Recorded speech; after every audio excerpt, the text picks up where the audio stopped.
Hello, my name is Scott Stevenson, and I am a brand ambassador for Daniel Smith. Thank you for joining me today as we take an in-depth look at Daniel Smith watercolor. Today, we are going to discuss a number of things. We're going to talk about our history and how our paint is made, some of the testing procedures we go through to ensure the utmost quality. We'll also discuss fun subjects like quinacridone and granulation. We'll also venture and take a look at our color chart so that you, our customers, can get the most from it. And then lastly, we will actually paint out some of these beautiful colors for you to see. So I'm going to go right into a presentation that I have for you. And it all starts actually in 1976 at the University of Washington in Seattle, where our founder, Daniel Smith, was working at the school printing press where they made the school newspaper. One day they were standing around the printing press, Dan and his colleagues, and they had noticed that the printmaking ink was substandard, and they were wondering if somebody could possibly make a better printmaking ink for their purposes. So they all went around the room and everybody had an excuse as to why they couldn't do it. But Dan, being an entrepreneur, decided that he would give it a try. So Dan did a lot of research and he found the best black pigment he could find and the best oil-based binder and brought the ingredients together at his home in Seattle and brought it back to the university so that they can test it. So the first runs through the press proved to be much better than the current ink that they were using.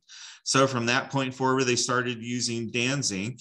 And before long, it didn't take long before the school newspaper, or the school art department, heard about this wonderful ink that the newspaper was using and wondered if Dan would produce a batch for them.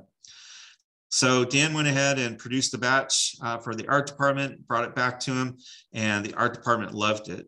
So much so that they went ahead and ordered 5 or 6 other colors. And Dan went ahead and produced that for them also. And suddenly the school was placing very large orders for this ink. And it finally crossed Dan's mind that maybe, just maybe, he could be a full-time paint maker. So the time since then, Dan developed a number of new products, including our Daniel Smith Original Oil and a few other things. But it wasn't until 1993 that Dan decided that he wanted to make watercolor. But the problem that he had is that he just didn't know how to do it or what artists would be looking for. So he went and traveled to the various watercolor festivals around the world and got a lot of input from artists about what they would be looking for in a watercolor paint. So Dan took all of that knowledge that he had learned from all of these artists from around the world and brought that info back to Seattle, where he created his first batches of watercolor. Initially, we had a palette of 18 colors. So, and Dan went ahead and brought those colors back to the artists at the festivals the following year, allowed them to try it, and it was amazing. They all started to use the watercolor, Dan's watercolor, for their classes and their workshops, and started to give him credit when artists would list their work. So it really wasn't until 1998 that Dan decided that he wanted to expand his selection of color and include colors that would end up being very, very unique to the artist's world, specifically to the watercolor world. And Dan was always very much interested in history and how the ancient civilizations would utilize different materials in order to create color or paint to express themselves. So Dan was very interested in these particular civilizations here. If you look down at where it says ancient peoples, these were the civilizations that Dan was most interested in.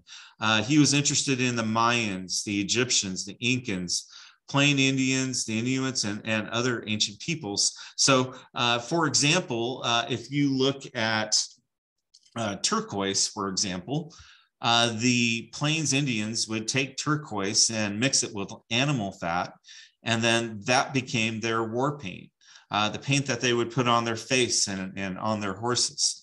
The Egyptians loved lapis lazuli. Lapis lazuli means Latin for blue stone.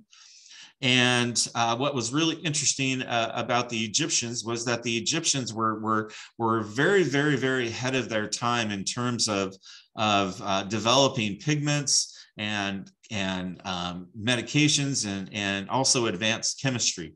12,000 years ago, they knew how to moderate heat and purify things. So lapis lazuli was very important to the Egyptian culture because not only did they use it for paint, they also used it for jewelry and fabric dye. So we have all of these wonderful examples of minerals or rocks used throughout history to create beautiful colors to express themselves. And Dan wanted to bring all of these beautiful colors of the past into the present of today so that watercolorists could use them. So the problem that Dan had was that the methods that these ancient civilizations had just simply wouldn't produce the quantities of pigment or mineral that would be needed to make it a viable addition to the Daniel Smith watercolor line. So he had to figure out a new techniques and a new technology for converting these minerals into something that could be used in watercolor. So eventually he figured out the process and he called it Primitic, which is short for primitive technology. So here's what it looks like from a very broad view. And in the next period of time, we will discuss it in more detail. It all starts with this gentleman here by the name of Bruce. Bruce is our full-time mineralogist. He's been with us for over 30 years at this point, and Bruce has a very important job. And that Bruce goes and works with all of our mine owners to source all of our beautiful mineral. So when Bruce goes to source our mineral, he has to buy it in very, very large quantities. Basically, he buys our mineral in what amounts to 15 years worth of product. So whatever he buys has to last us for 15 years. Now, there's a couple of reasons why we buy in such large quantities. The number one reason is consistency. We want our colors to be consistent from batch to batch. The second reason has to do with economics and keeping our costs relatively flat. And those of you who know that the price of goods throughout history has had its peaks and valleys and peaks and valleys. And when you buy in this sort of quantity, it really helps to keep your costs flat. And then the last thing has really to do with you, our great users of our products, and that is to make sure that you always will have enough product when you are looking for it. So those are the three reasons why we buy in such large quantities.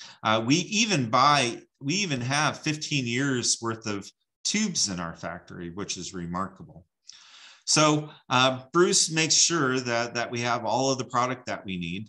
And he also arranges all of the transportation to and from the mine to the port of the country that the mineral comes from, and oversees it as it gets on a ship and arrives at the port of Seattle, where another truck will greet it and bring it to our manufacturing facility. So when we're ready to make a batch of paint, what we do is we'll break off a piece about the size of a watermelon, and we'll put it into this first mill here, which is what we call a jaw mill. And the way that jaw mill works is that it puts gentle pressure on the mineral and causes it to break or cleave into smaller pieces about this size. So roughly about the size of your fist. And we'll probably get 10 to 12 pieces this size out of that watermelon size piece of mineral, or that big boulder size piece of mineral. So after we have the mineral to this size, we take it to our next mill, which is what we call our hammer mill. So what the hammer mill is a spinning blade, which is what you see right here in picture number 2, and it has a spinning blade, and that blade gently removes the part of the mineral that we can't use. So let me show you a piece of raw lapis here, and I'll show you what I'm talking about. So all of this gray that is here on this piece of lapis is product that we can't use. So we have to find a way to gently remove it, and that hammer mill with its spinning blade will gently remove the part of the mineral that we need to get rid of and leave us with the product that we do want. Now, most of the time, those pieces are now coming to us in this size. So we went from a big watermelon size piece to something about the size of your fist. And now we're to this point, just a little bit bigger than a marble. So, and from here is really where all of the magic happens in my mind. And what we do is we have another mill, and this mill we call a ball mill. And what it is it's a spinning cylinder. And on the inside of the cylinder, there are roughly about 1,000 ball bearings. And these ball bearings break this mineral into something that is very, very, very, very, very small. Basically, it breaks it into what we call 40 microns. So a micron is a small unit of measurement. And what this does is that it helps us to define how small those particles are. So for example, 40 microns is very, very small. So basically, just to put it in context, the thickness of this sheet is 100 microns. A human hair is 70 microns. So what this is breaking it into is so small. But what's interesting is that we don't lose what's interesting and valuable about the mineral. So it could be the beautiful granulation that you see in zoisite, or it could be the interesting shimmer that you see from kyanite. So it's pretty amazing how we can take something so large and make it so small, but not lose what's interesting and valuable about it. So now that we have the pigment and the mineral, the size that we want it, we bring together our ingredients. So we only have 3 ingredients to our paint. We have the distilled water, we have our pigment or mineral, and gum arabic. So those are the only 3 ingredients to our paint. So we don't add anything to our paint to make them granulate. As you remember, that is this texture. So we don't add anything to make this happen. So once again, it's just the distilled water, pigment, and gum arabic that goes into the making of our paint. Some may ask, why do you use distilled water instead of tap water? Well, the reason is that we need our paint making process to be exact and reliable. And when you use tap water, you have a number of different things that are in the tap water that could cause what we call a variable in our paint making process. And those are the things that we seek to eliminate. So when we use distilled water, basically there are none of those particles in there which cause the paint particles to be further apart. So these particles that I'm talking about could be other minerals. It could be fluoride, it could be iron, it could be anything that is in our water supply other than the pure H2O. So distilled water allows us to arrive at the same place every batch of paint that we make, every single time. So now that we have our ingredients together, we put them in these mixing vessels, and those mixing vessels are like big cooking pots. And we have them in various different sizes. The smallest one you see there is 5 gallons. The largest one that you see, and we had to shrink it down, is actually 500 gallons. And then from there, we take it to our mixing station where we blend our 3 ingredients together. And while the paint does, this mixing station does a good job of mixing our paint, two other things happen that that require us to fix later on in the process. The first thing is that when you churn paint at a high rate of speed, it draws a lot of air into the mixture of the paint, which is otherwise known as a Venturi effect. And the result of adding or introducing air into the mixture of the paint is that it causes static electricity to develop, and it causes those paint particles to want to tangle and clump. So we have to figure out a way to break up those clumps, and we use that. We do that by using what's called a dispersion mill, or otherwise known as a 3-roll mill. So the way that this works is that you have 3 different cylinders. So cylinder number 1 is spinning this way. Cylinder number 2 is spinning this way. And then cylinder number 3 is spinning this way. So the paint comes up and over the top of cylinder number 1. And then when it hits cylinder number 2, it's like a head-on car crash. And what ends up happening is those paint particles end up getting ripped apart so that the gum arabic can get in between each of those paint particles. And then as it comes over cylinder number 2, the same thing happens with cylinder number 3, where cylinder number 3, once again, there's a huge collision, and then the paint particles are ripped apart again.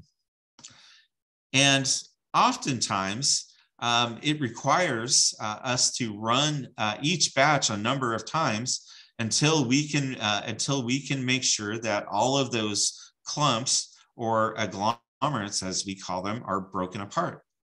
So, and just a little different view on how the machine works. So the triangle that you see right here on picture number 2, the metal triangle, this is what we call the apron.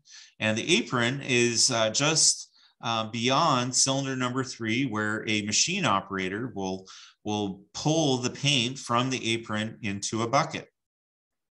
Now the paint is applied to the dispersion mill on the far side, and it travels towards that apron. Here are a few different views so you can see what the paint looks like as it's coming off our 3-roll mill. And a machine operator who's applying the paint to cylinder number 1. And then after the paint comes off of the 3-roll mill, it is ready for tubing. And this is the only piece of automation that we have in our entire factory.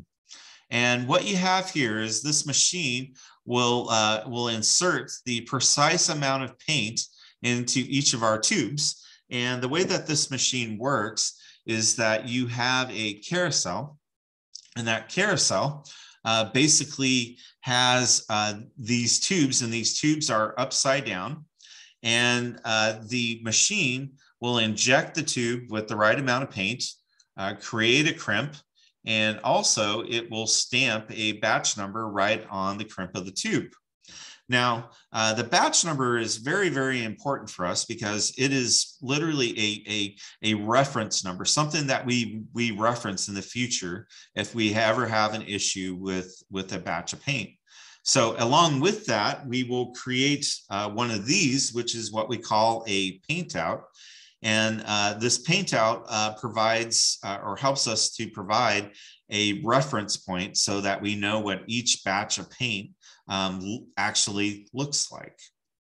So the batch numbers are very important, and even important for you as an artist, because those batch numbers, should you ever have an issue with one of our paint, you would be able to go ahead and call Daniel Smith, and give them that batch number, and Daniel Smith will be able to review with you the information regarding the tube. So, and we have kept records all the way back to batch number 1 in our watercolor. So well over 10,000 batches in our time that we continue to archive and make available in case there are ever any questions. So from here, let's talk about some of the testing that we do.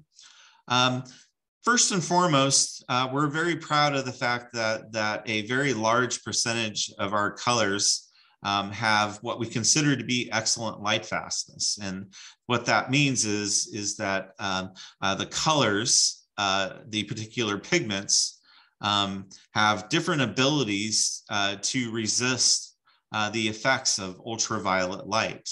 And the way that we test for that is by using a xenon phaedometer.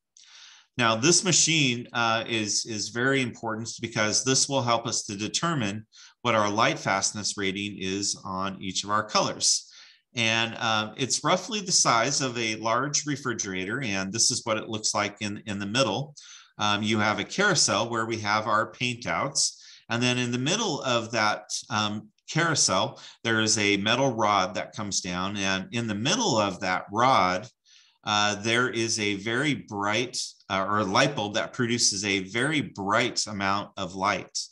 Basically, it's able to replicate over 120 years worth of light exposure in 4 days.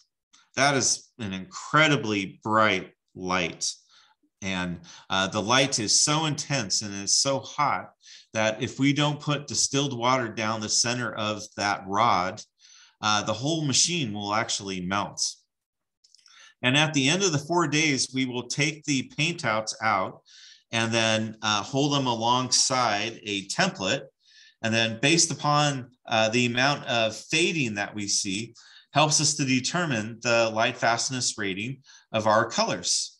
So that's how we ensure how long colors will last when they are exposed to light. We also use what's called a photospectrometer. And a photospectrometer, what it's designed to do is to help us to be consistent from batch to batch. And the way that this machine works is that it measures the light intensity in different parts of the pigment particle. And basically, it generates a number, or it generates a value, and then that value becomes the standard from which all of our batches of paint must comply with. So let's say, for instance, that we have zoisite here, and zoisite comes in at an 80. All of our batches of paint after this have to be coming in at either 79, 80, or 81. If they do not meet that criteria, then the batch a lot of times is destroyed because we wouldn't want to produce anything that is not up to our standards. So that machine helps us, that photospectrometer helps us to be consistent from batch to batch.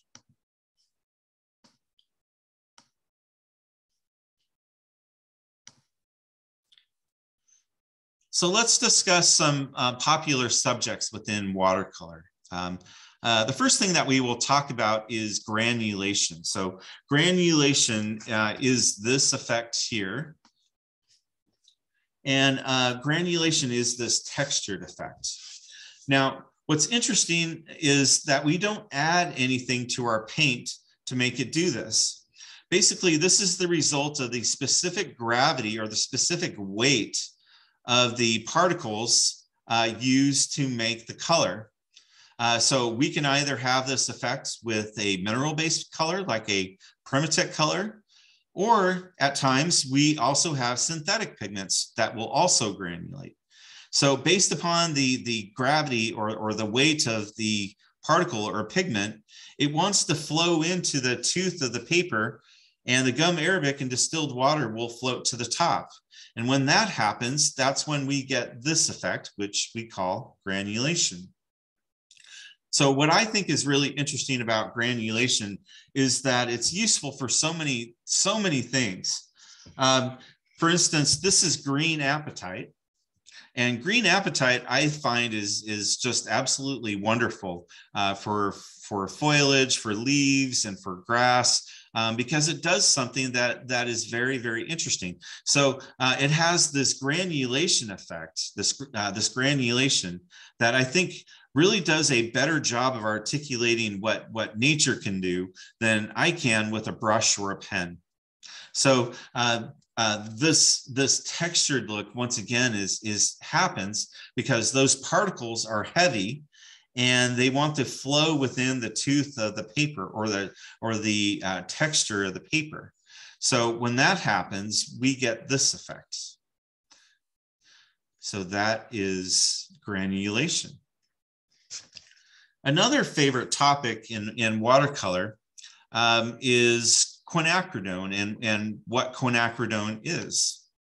So quinacridone is a type of pigment, and it is a synthetic pigment that is actually derived from natural materials like carbon, hydrogen, nitrogen, and oxygen, but is made in a lab. So that's why we call it a synthetic pigment. To give you a little bit more of a deeper understanding of quinacridone, we should break down actually what the word means. So quin means 5 in Latin, and cridone means rings. So 5 rings. So if you look at the diagram here of the quinacridone pigment, you will see 1, 2, 3, 4, 5 rings. So that's where that word comes from. So quinacridone, when you think about it, what you're talking about is quinacridone actually is describing to you the DNA of the particular pigment. So what you see in this diagram is what you would see under a microscope, and you would see its 5 rings. Now, if we were talking about a color like phthalate and perlenes, they all would have a different structure. And in that, quinacridone is basically identifying the fact that that's its name and that it has a different DNA from different colors. So where was it discovered? Well, it was actually discovered in the 1890s by a German chemist who likely didn't know what he had. And then some years had passed, and specifically to the mid-1950s, where the DuPont Corporation made the first batch of automotive paint using a quinacridone pigment that went to the Toyota company, where they used it on some of their cars. So let's take a look at some of these quinacridone colors. Here's a good look at all of them. We have 14 in our line in all, and all of these colors are all bright and vibrant and beautiful, and they're all extremely light fast as well. The other interesting thing is that you don't see granulation with these colors, and there's a reason for it. If you look here and you look at these particles or these rings again, they are all the same size, the same shape, and the same weight. They all weigh, and they all are identical. So if you would imagine for a moment a jigsaw puzzle and what that would look like, basically what you would see is that those pieces would come together in a very seamless way. And that's what happens here with the quinacridone particles. They come together in a perfect way that does not allow granulation to happen. So that's why we don't see granulation in quinacridone colors.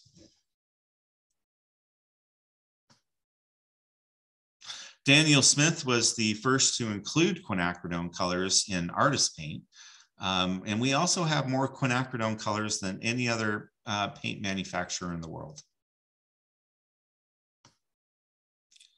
Let's talk for a moment about what minerals actually go into some of our Permatex colors. The first one I'm going to show you here is what we call lapis lazuli. So we discussed it a little bit. We get this from two different parts of the world. We get it from Afghanistan, and we also get it from Chile. We would love to get more of our lapis from Chile because it's a little bit more pure. But with geopolitical events, it makes it very difficult to get lapis lazuli out of the country anymore. So we have had to go to another supplier in Chile where they provide us with lapis, but it is not quite as pure. So it requires us to use a little bit more processing time.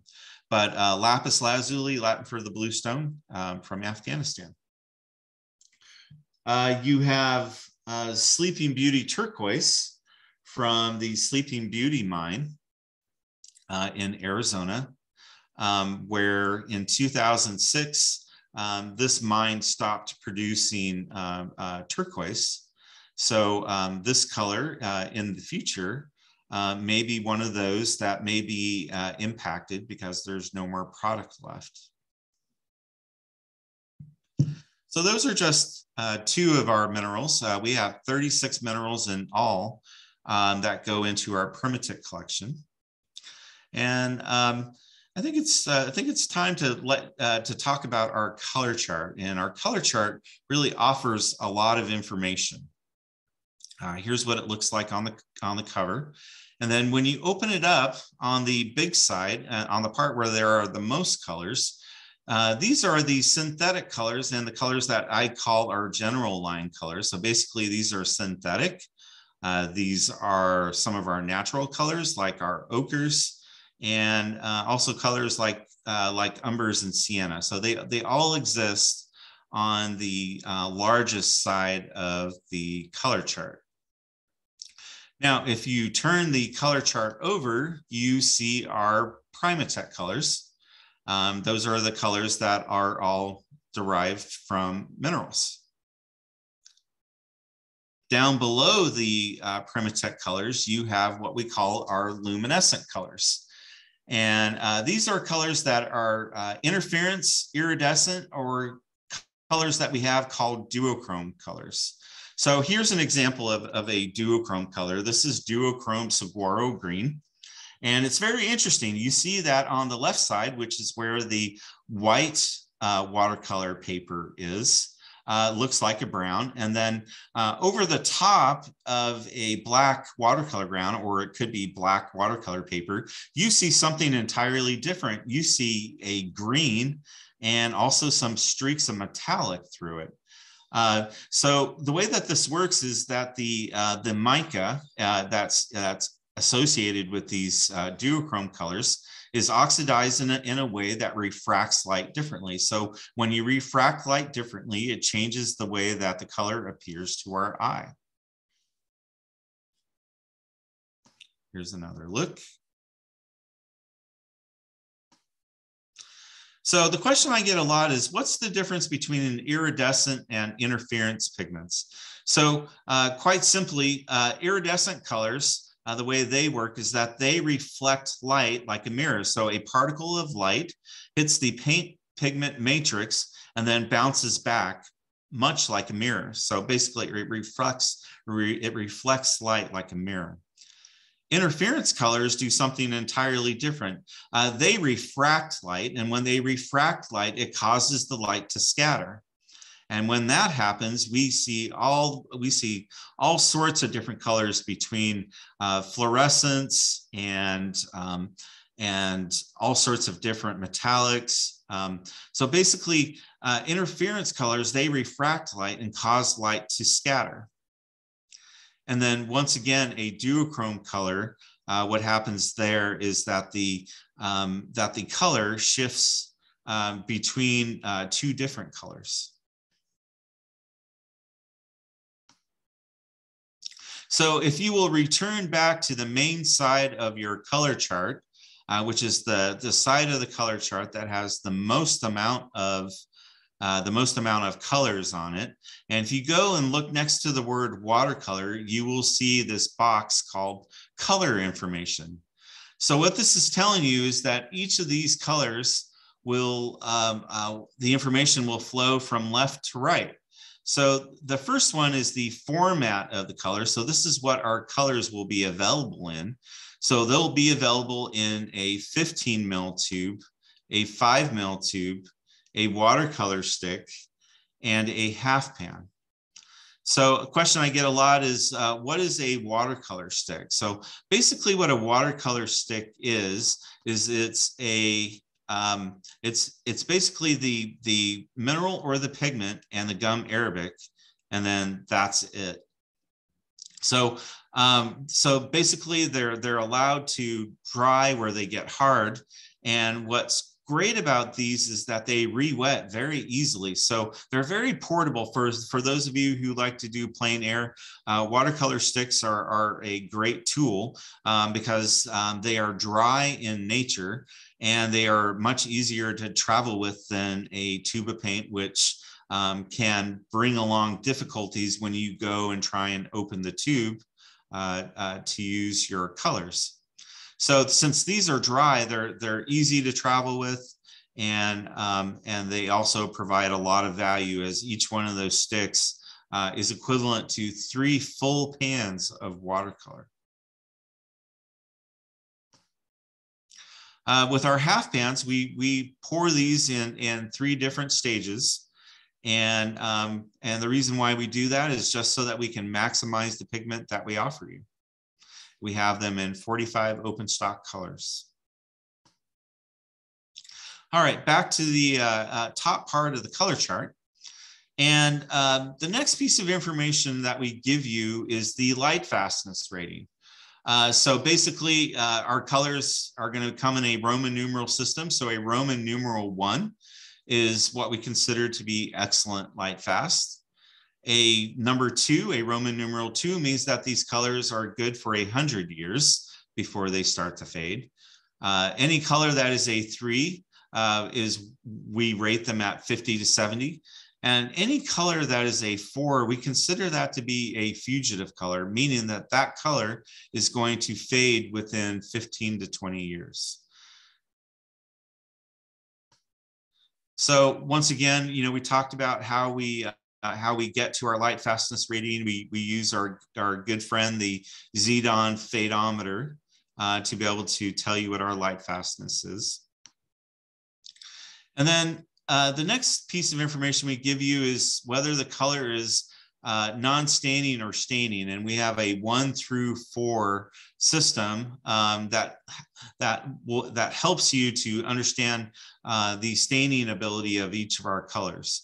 So a number 1 means that it's a non-staining color, meaning that this color will actually be able to be soaked up with a paper towel and not leave much evidence that you've done so.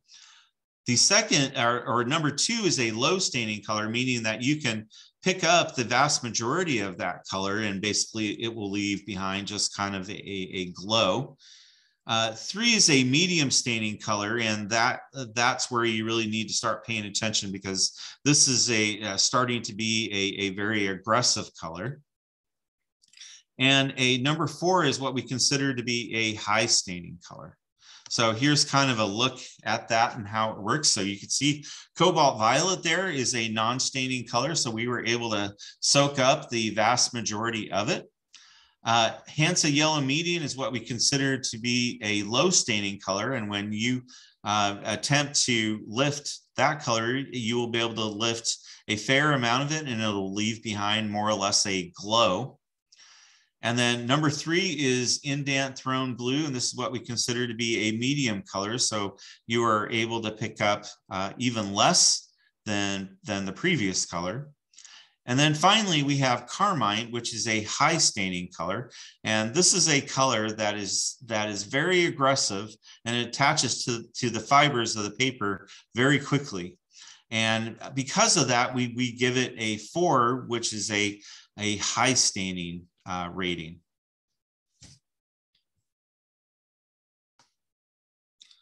Next, we discuss granulation. So that is this effect here.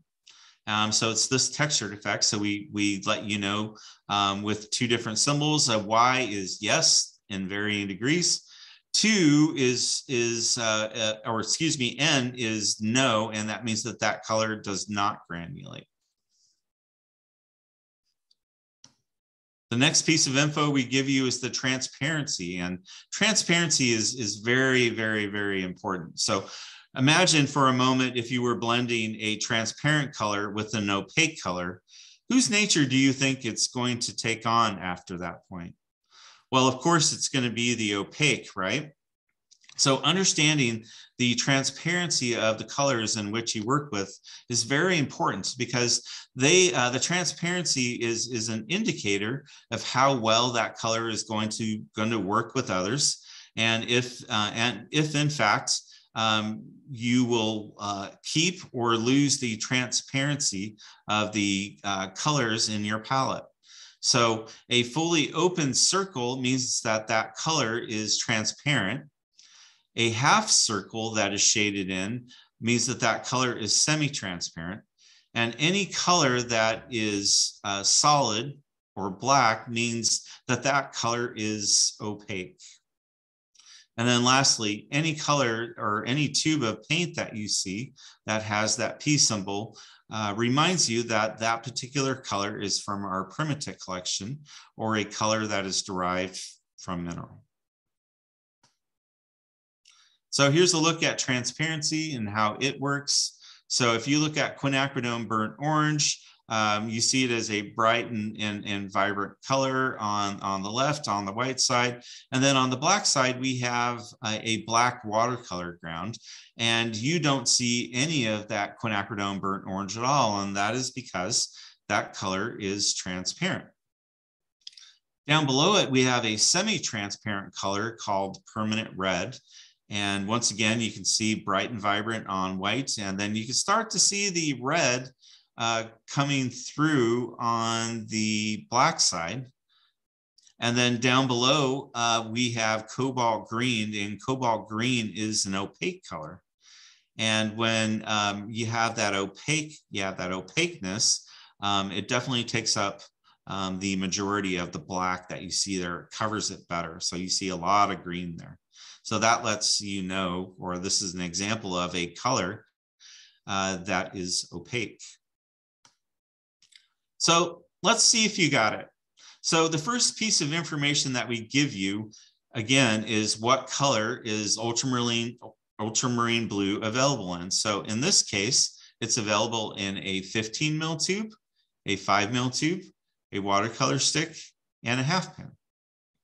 The next piece of info that we give you is the light fastness rating on that particular color. So in the case of ultramarine, it is A1, so that means that color is light fast beyond 100 years. The next piece of information is the staining ability.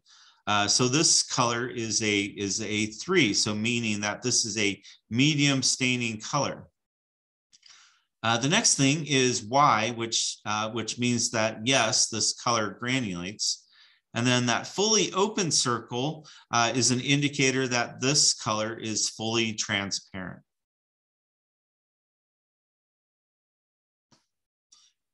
At this point, I'm going to go ahead and I'm going to paint out some of our colors from our different collections.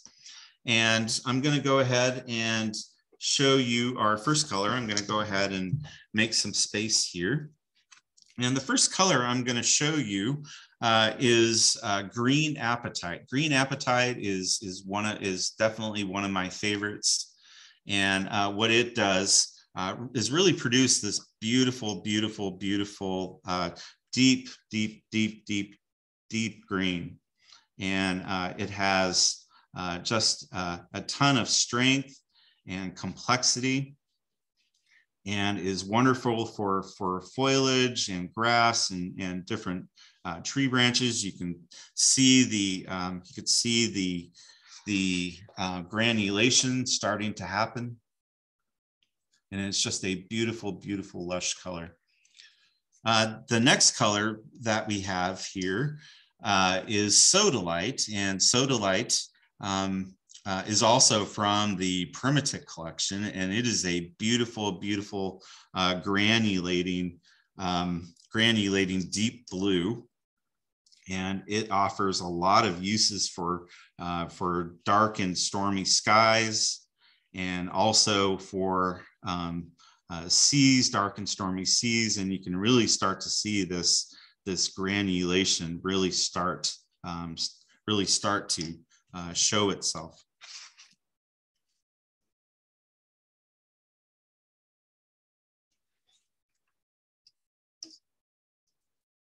The next color is Serpentine, and this is another beautiful green in our line. And Serpentine it comes from Tasmania, and I love it because it offers a lot in terms of offering a two-tone sort of look, where you could use it for really a lot of different purposes, especially for foliage, and whether that be spring or depending upon the amount of pigment you can use. It could be really great for fall and using it with a fall palette. But once again, it's also a very, very granulating green.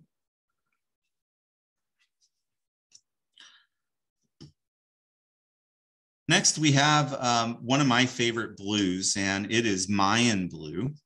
And what's remarkable about Mayan blue is the fact that it doesn't come from a mineral. It's more about the process.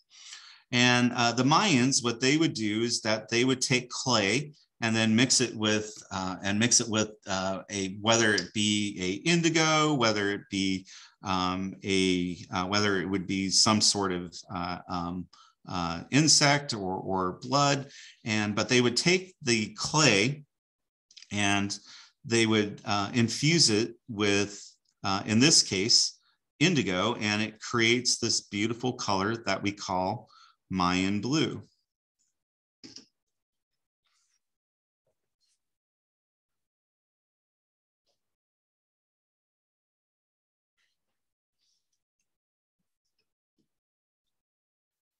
Next, we have amethyst, and amethyst is a beautiful granulating granulating purple, and it offers a lot in terms of being able to create shadows and other sorts of things. So amethyst is also very interesting in the aspect that it also has a little bit of shimmer associated with it. You'll see it after it starts to set up, but it is a very, very, very deep, rich purple.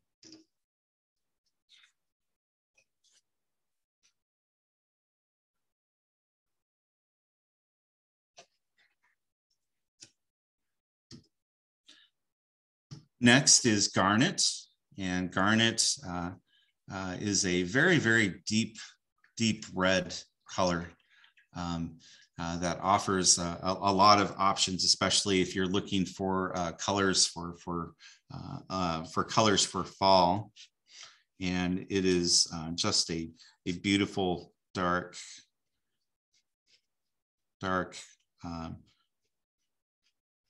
red. And the more that you hit it with some water, that you start to see the granulation appear, and also the richness of the color. So those are our Permatic colors. The next colors are going to be from the synthetic side of the color chart. So that is the main side. And the first color I'm going to show you is one that is very dear to me and that I use quite often. And it is called quinacridone gold. And this color is remarkable. It's beautiful on its own, but it also does something very special in terms of when you blend it with other colors.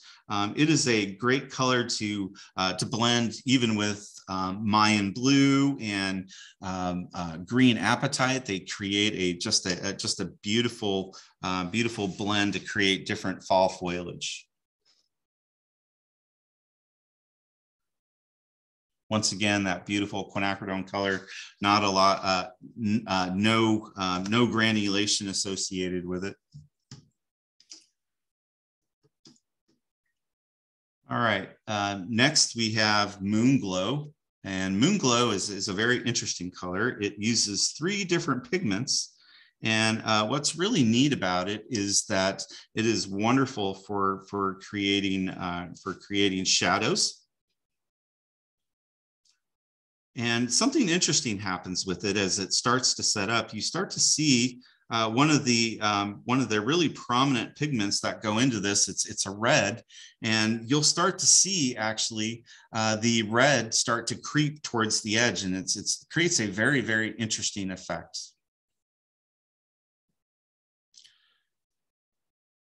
The next color is another one of our quinacridones, and this is quinacridone Rose. And quinacridone Rose is really wonderful for florals. And it is a very bright and vibrant and lush red. And depending upon the amount of water you hit with, you have just a huge amount of values that happen between the color in its mass tone to when it is more saturated with water, but it is a beautiful color.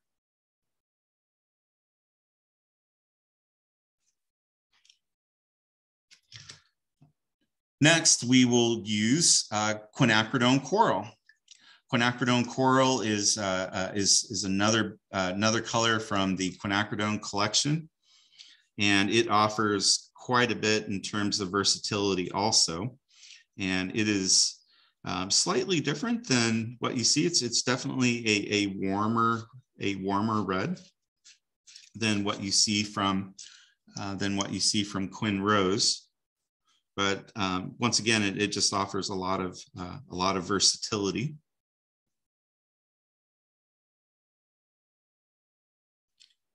All right, the next color is going to be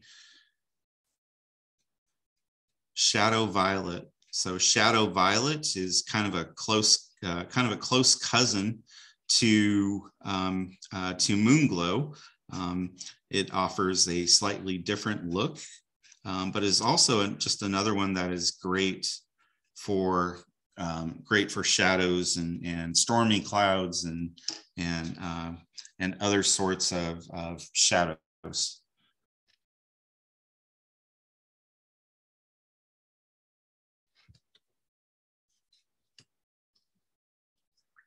Next color is going to be Cascade Green. This is another favorite of mine, just because it offers so much versatility. Cascade Green has a very interesting effect. It has some blue associated with it that is, I think, just remarkable, and it does a great job of, I think, of articulating what we can see in trees and in water, and you can really feel the richness of the color, and it just offers us as artists just so much versatility and just beautiful lushness and richness of color.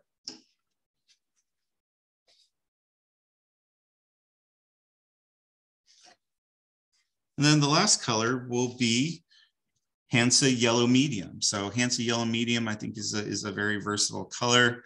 It's kind of in the mid-range of yellows. And I think it for those of us that like to paint with yellow, it's bright, but yet delivers a really nice warmth that's added when we use it. It just has a lot of warmth. So here it is.